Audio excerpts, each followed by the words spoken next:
Madame, Monsieur, bonjour. Ravi de vous retrouver pour cette édition de la mi-journée. Voici les titres de l'actualité. Début en Italie de la réunion quadripartite de coordination sur les questions de migration irrégulière avec une participation active de la délégation algérienne conduite par le ministre de l'Intérieur. Un des défis de l'heure, les détails dans quelques instants.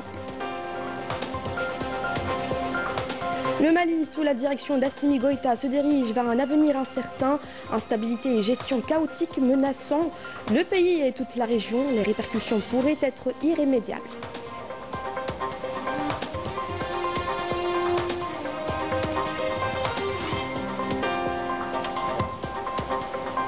La grogne populaire s'intensifie au Maroc contre la normalisation, une trahison selon le peuple qui dénonce l'implication du Marzan dans le génocide des Palestiniens.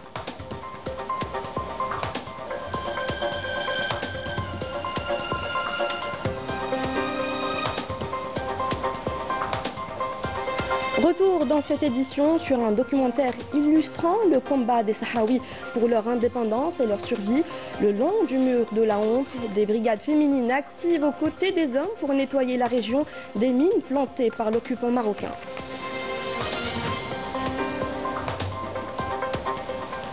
Bienvenue à tous.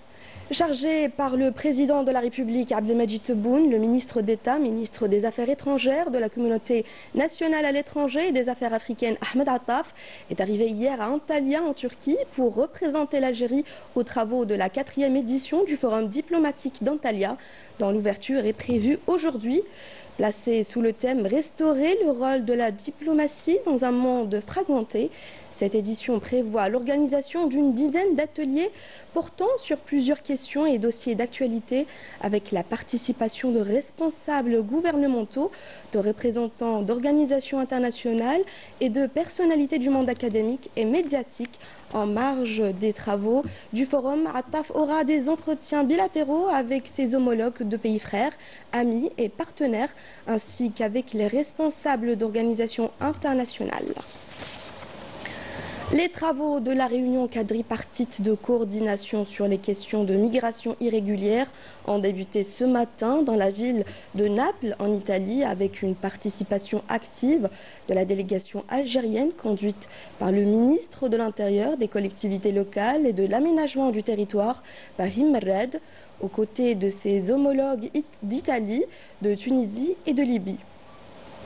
La participation de l'Algérie à cette rencontre s'inscrit dans le cadre de son engagement constant en faveur du renforcement de la coordination sécuritaire et de l'intensification des efforts régionaux communs pour lutter contre la migration irrégulière, la traite des êtres humains et la criminalité transfrontalière organisée selon une vision globale et équilibrée, respectueuse des droits de l'homme et au service de la stabilité de la région. Dans l'actualité, ces tensions régionales causées par la gestion chaotique d'Assimi Goïta, arrivé à la tête du Mali par la force, il exerce le pouvoir en dehors du cadre constitutionnel légitime, menant une transition politique dont l'issue demeure incertaine, prenant des décisions qui déstabilisent tout le voisinage. Ismahan Sultan, Amira Sefta. Assimi Goïta, chef de la junte militaire à Bamako, ne peut effacer les images et les enregistrements qui documentent son ascension. Il ne peut aussi ignorer qu'il faisait partie des 80 prisonniers libérés grâce à une médiation algérienne, comme le dévoile une vidéo diffusée à l'époque par le Conseil de transition. Longtemps dans l'ombre au sein de l'armée malienne, Goïta est propulsé sur le devant de la scène en 2020, lorsqu'il renverse le président élu Ibrahim Boubacar Keïta. Un an plus tard, il organise un second coup d'État, cette fois contre le président de transition, Ban Dao, et son premier ministre, arrêté à Kati, fief des soulèvements militaires. Vous avez ici une vidéo d'un reportage de la libération d'Assimi Goïta à l'époque, en 2012, qui était entre les mains des groupes armés, qui dit quoi, c'est libéré. Observez très bien, il y a un monsieur crâne rasé qui porte en bandoulière. Le monsieur, la crâne rasé, ça c'est Assimi Goïta. Le monsieur crâne rasé, c'est Assimi Goïta qui porte un sac en pôle en bandoulière. Voilà. On ne croyait pas, mais moi aujourd'hui, j'ai commencé vraiment, j'ai appris quand même quelque chose que je ne connaissais pas. Je prenais ça avec des pincettes, qu'il a été un otage des groupes armés dans le passé. Et c'est ça qui explique vraiment le fait que ces militaires félons qui ont les coups d'État dans leur ADN et qui ont mis le pays à genoux et puis ont fait la tête d'Assimi Goïta. Donc voilà, il a été libéré et par le passé, il y a 10 ans, parce qu'Assimi Goïta étant étant dictateur, étant sanguinaire des populations nomades. Donc nous, on a joué ici avec des faits, et avec des faits. C'est-à-dire on a attendu longtemps la manipulation, la propagande de certains, mais ici, on donne des informations avec des preuves. Et ici, c'est là où il a dit, à l'époque, qu'ils sont là pour transférer, ils butent le pouvoir dans les mains d'un gouvernement civil. Donc voilà, il faut que les gens arrêtent leur hypocrisie. Sous la pression de la communauté internationale, Goïta s'engage à remettre le pouvoir à des civils dans un délai maximal de 18 mois, mais rien n'a été concrétisé. L'homme puissant de Bamako arrive au pouvoir par la force, s'accroche à ses fonctions au mépris de ses engagements constitutionnels. Sans légitimité électorale, ni soutien populaire clair. La junte révèle peu à peu ses ambitions politiques douteuses, loin des discours initiaux de redressement national. Je voudrais donner mon opinion sur la situation d'abord sécuritaire dans notre pays, pour rappeler que la junte malienne au pouvoir depuis 5 ans a pris l'engagement de sécuriser notre pays, de ramener la paix, d'organiser les élections et de rendre le pouvoir. 5 ans après, nous sommes dans l'impasse. 5 ans après, nous sommes dans un saut dans l'inconnu. 5 ans après, Assimi Goïta s'est embourbé, il ne sait plus quoi faire, il a perdu pied et il ne contrôle plus la situation qui l'échappe de plus en plus. Assimi Goïta, il ne fait qu'à sa tête, parce qu'il n'est pas un vrai stratège. Je me demande comment il a pu même être militaire et colonel. Est-ce qu'il a mérité ces galons? On se souvient qu'il a même été fait prisonnier, n'eût été l'intervention de l'imam Mahmoud Dicko pour qu'il soit libéré en 2012. On a le sentiment qu'il a perdu la tête, quelque chose est dérangé chez lui. Parce qu'il ne fait que la guerre, il ne veut que la guerre, il ne fait que verser du sang, effusion du sang. Partout, une gestion chaotique, propagande. Aujourd'hui, le Mali s'enfonce dans une instabilité profonde, entre insécurité grandissante et crise politique. Le peuple malien subit les conséquences tant à l'intérieur qu'à l'extérieur du pays. Ceux qui prétendent vouloir corriger le cap semblent surtout préoccupés par leur maintien au pouvoir. Mais peut-on redresser un chemin quand le point de départ est déjà faussé ? Les attaques sionistes se poursuivent à Raza. Les Palestiniens massacrés par les bombardements sans distinction de l'occupant. Ce matin, 14 personnes ont été tuées et d'autres ont été blessées dans des bombardements de l'armée sioniste à Beit Lahia et à Khan Younes. Chaque jour, les enfants palestiniens sont massacrés sans pitié, privés de tout avenir. Walid Yousfi.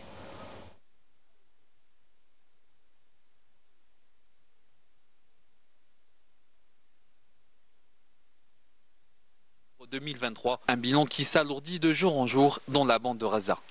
Ces dernières 24 heures, 40 corps et 146 blessés ont été transportés au niveau des structures sanitaires improvisées de la bande. Même si en réalité le nombre de victimes, c'est des centaines de milliers d'enfants. Vous savez qu'à Gazaoui, il y a plus de 2 millions d'habitants et que la moitié de ces habitants ont moins de 18 ans. Et qu'aujourd'hui, en réalité, c'est 1 million d'enfants qui sont impactés d'une manière ou d'une autre et pour leur vie entière. Le secrétaire général des Nations Unies, Antonio Guterres, a réaffirmé aujourd'hui l'importance de garantir un accès humanitaire sans entrave dans la bande de Raza, appelant à la protection du personnel humanitaire dans l'enclave palestinienne ravagée par une agression sioniste barbare. L'Union interparlementaire a quant à elle adopté à l'unanimité une résolution sur la solution à 2 États qui reconnaît le droit inaliénable du peuple palestinien à l'autodétermination. La résolution évoque la catastrophe humanitaire causée par le génocide perpétré contre le peuple palestinien dans la bande de Raza et l'avis consultatif de la Cour internationale de justice statuant que l'occupation sioniste des terres palestiniennes est illégale. C'est vraiment le minimum qu'on puisse faire pour les enfants palestiniens qui sont aujourd'hui complètement ignorés et qui vivent un calvaire depuis maintenant 1 an et demi. Il faut que vous sachiez que chaque jour, depuis la rupture du cessez-le-feu, il y a 100 enfants qui sont soit tués, soit grièvement blessés par l'armée israélienne. Est-ce que ça m'étonne? Non, parce que je sais qu'Israël n'a surtout, ce gouvernement n'a aucune intention de s'arrêter pour plusieurs raisons. Parce que Netanyahou, le moment où il va arrêter la guerre contre les Palestiniens, va viser la justice. Ça n'a pas échappé le fait que Netanyahou devait apparaître devant un tribunal le jour après qu'il a commencé, qu'il a ordonné un nouveau attaque contre la population de Gaza. En Cisjordanie occupée, les arrestations arbitraires se sont multipliées. 15 Palestiniens, dont un journaliste, une femme et des anciens prisonniers ont été arrêtés dans plusieurs régions. Le nombre total des arrestations depuis le 7 octobre 2023 s'élève à plus de 15 800 en Cisjordanie, y compris à Al-Quds occupé. Et la colère s'intensifie au Maroc. L'engagement du Makhzen dans l'accord de normalisation suscite un large mécontentement populaire. Une alliance à tous les niveaux avec l'entité sioniste considérée comme une trahison à la cause palestinienne et une implication dans le génocide en cours. Ilham Achir, Majed Ahmoud. Le peuple marocain est contraint aujourd'hui de payer au prix fort les frais d'une normalisation imposée, fruit d'accords humiliants conclus à son insu par le Makhzen, fidèle à ses reniements historiques. Tandis que les portes du pays s'ouvrent à la coopération avec l'occupant sioniste dans des secteurs névralgiques, les Marocains, eux, continuent de subir l'injustice au quotidien. Expropriation abusive, destruction de leur foyer et scènes de détresse humaine qui piétinent la dignité la plus élémentaire.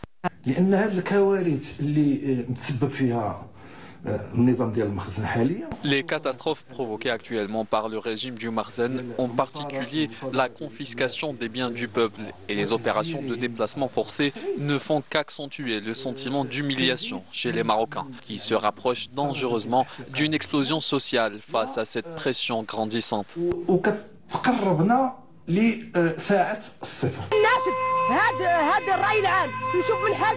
Nous lançons un appel à l'opinion publique pour prendre conscience de notre situation catastrophique. Le Makhzen nous a agressés et menacés. Ils nous ont tout pris. Où sont nos droits ?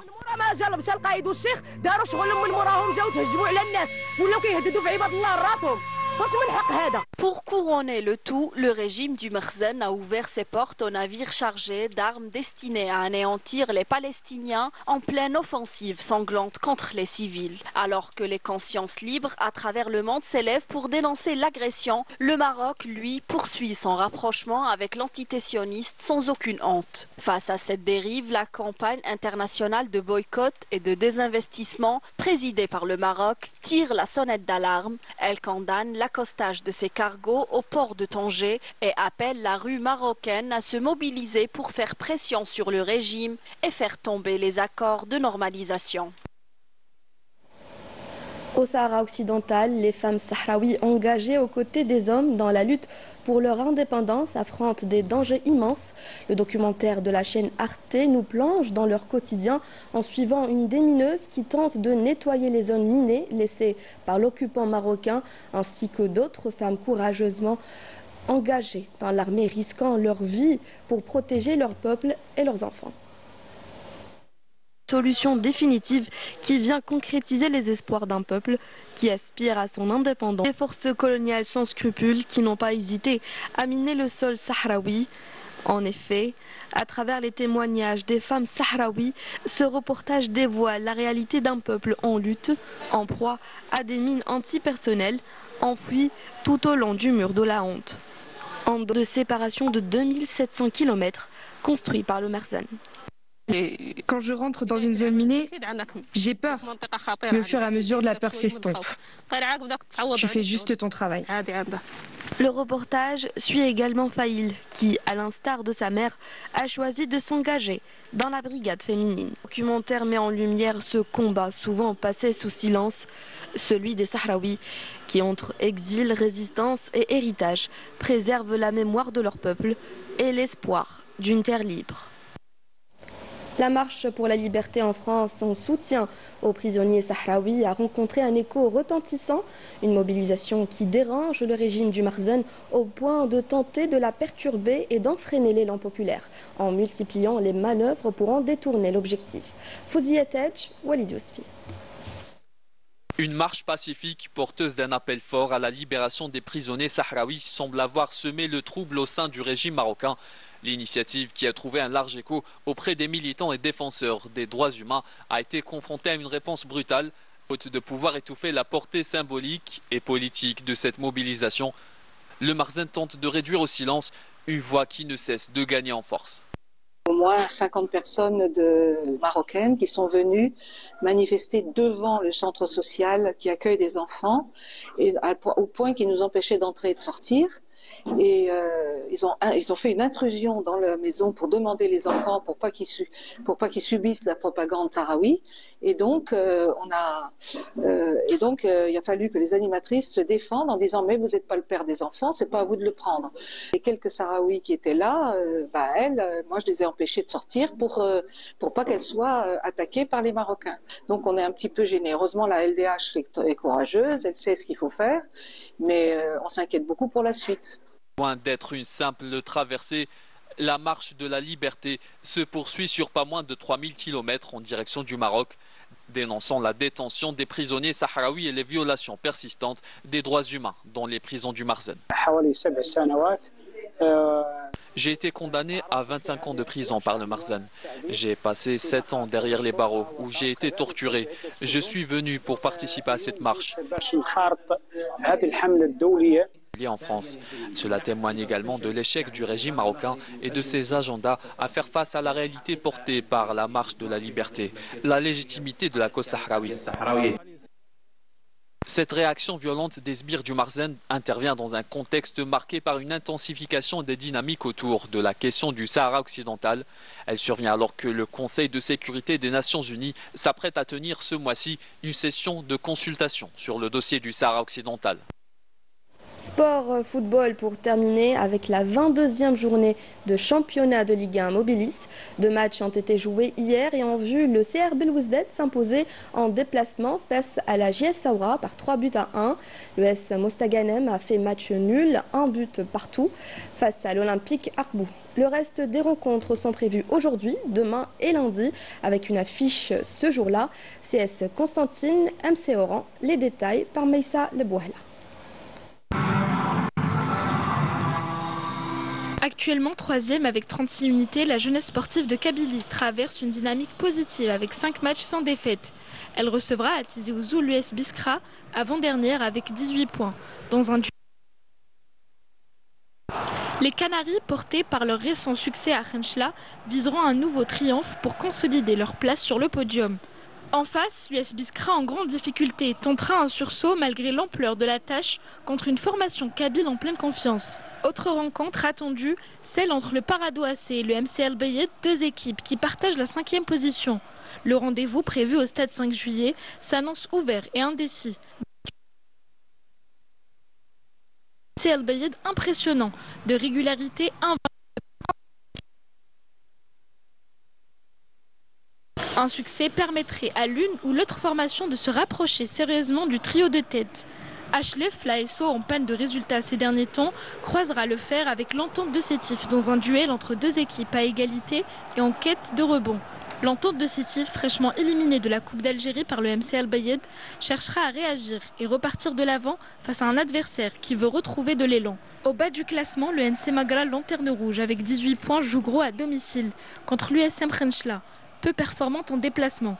Les hommes de Asdin Aïdjoudi sont dans l'obligation de l'emporter pour espérer entretenir leur chance de maintien et sortir de cette spirale négative de 6 matchs sans victoire. Pour clôturer cette 22e journée, le CS Constantine se reconcentrera désormais dans le classement du championnat, après une qualification historique pour les demi-finales de la Coupe de la Confédération africaine. Un choc important l'attend face au Mouloudia d'Oran. L'objectif, prolonger sa belle dynamique et rester en course pour les premières places du classement. C'est la fin de ce journal. Merci de l'avoir suivi. Excellente journée sur Canal Algérie.